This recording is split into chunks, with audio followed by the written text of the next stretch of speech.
Hey guys, this is Kenyatta Long here.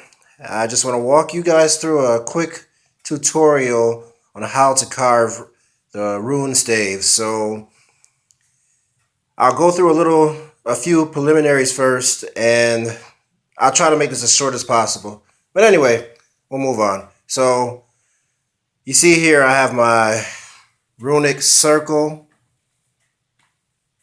I have it all set up, right?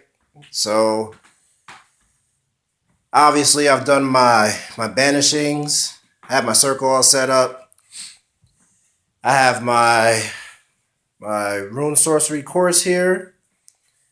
I have my staves ready to go. Everything's been cleansed of negative energies. I've banished the hell out of this space. Like, this space is clean. Like, it's the equivalent of having been cleaned by a professional cleaning company. Clean. All right.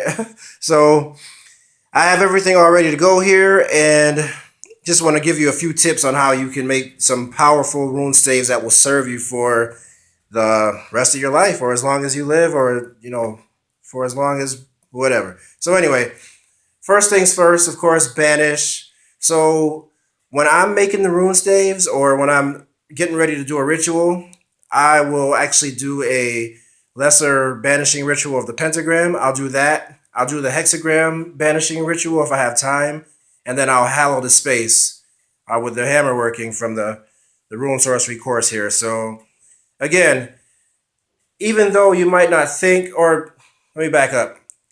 The more sensitive you are to the energies around you, the more you're going to want to banish. Because the more sensitive you are, the more of an antenna that you are to attract these energies. So you have to banish. You have to banish really good. So again, the higher the sensitivity, the more banishing you have to do. All right. So moving on, tip number 2. Once I've banished, I make sure to get myself into as a happy and positive state as possible. And the reason is because this is a joyous occasion. You're about to make something that will be a service to you and the people you love for the rest of your life. So, you want to bring that happy state, those happy energies into your ritual. So, tip 1, banish the hell out of your space, literally and figuratively. Tip 2, get happy. All right. So you see, I have my power oil here, right? And I have my banishing oil, which I've anointed myself with and banished, and then I banish my space accordingly afterwards. So I have that on hand, and then I have my staves. So with the staves, what I'll usually do is I'll do a hammer of Thor working, a quick one over the staves, just to add another level of banishing. So you never can be too careful with banishing, right? So banish, banish, banish. Okay, so you see here I have my carving instrument here, and you see I have my discs here that I'm gonna carve. I'm not actually gonna carve them. I'll just give you some tips on how to carve them. But this thing right here, this is awesome because it gives you precise carving, so you can get fine detail on your staves there. So you have more control when you're actually handling it, the carving instrument.